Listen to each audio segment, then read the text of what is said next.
Here's Kate Snow. Good day, everyone. We're coming on the air with breaking news. President Biden is about to address the nation in the wake of the assassination attempt on former President Trump. As we await the president, here's what we know right now. The shooter has now been identified as 20-year-old Thomas Matthew Crooks. He was killed immediately after firing at the former president during that rally in Butler, Pennsylvania last night. Investigators have been at the suspect's house this morning. Mr. Trump was injured in the shooting. He says a bullet hit one of his ears. He was treated, and the campaign now says he is fine. In a video posted last night, you can see Mr. Trump walking down the stairs of his airplane. We have learned more about the father who was killed at the rally yesterday. The governor of Pennsylvania is saying that man died protecting his family. Two more were seriously injured and are still in critical condition. In an address late last night, President Biden did speak, but he is about to approach the podium now. So let's go to President Biden. Good afternoon. Last night, I spoke with Donald Trump. I'm sincerely grateful that he's doing well and recovering. And we had a short but good conversation. Jill and I are keeping him and his family in our prayers. We also extend our deepest condolences to the family of the victim who was killed. He was a father.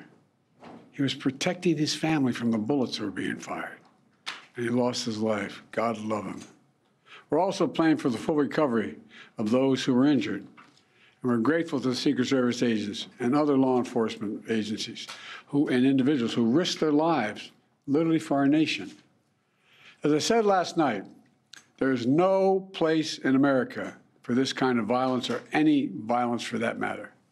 An assassination attempt is contrary to everything we stand for as a nation, everything. It's not who we are as a nation. It's not America. And we cannot allow this to happen. Unity is the most elusive goal of all, but nothing is important than that right now, unity. We'll debate and we'll disagree. That's not going to change, but we're going to not lose sight of the fact who we are as Americans. Look, Vice President Harris and I were just briefed in the Situation Room by my Homeland Security team, including the Director of the FBI, the Secretary of Homeland Security, the Attorney General, the Director of the Secret Service, my Homeland Security Advisor, the National Security Advisor, and we're going to continue to be briefed. The FBI is leading this investigation, which is still in its early stages. We don't yet have any information about the motive of the shooter. We know who he is. I urge everyone, please, don't make assumptions about his motives or his affiliations. Let the FBI do their job and their partner agencies do their job. I'm instructed that this investigation be thorough and swift, and the investigators will have every resource they need to get this done. Look, as this investigation continues, here's what we're going to do. First, Mr. Trump, as a former president and nominee of the Republican Party, already receives a heightened level of security. And I've been consistent in my direction to the Secret Service to provide him with every resource, capability, and protective measure necessary to ensure his continued safety.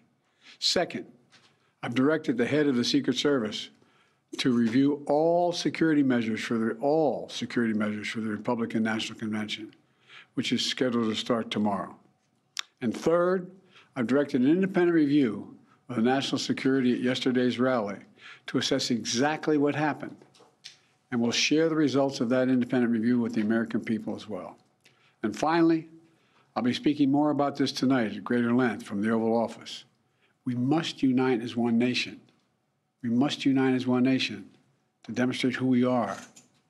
And so may God bless you all, and may God protect our troops. Thank you very much. Mr. President, when you spoke to President Trump yesterday, All right, the President of the United States addressing the nation there briefly and promising more from the Oval Office tonight. Let me bring in NBC News senior White House correspondent Gabe Gutierrez, who's been listening along with us. Gabe, he said there is no place in America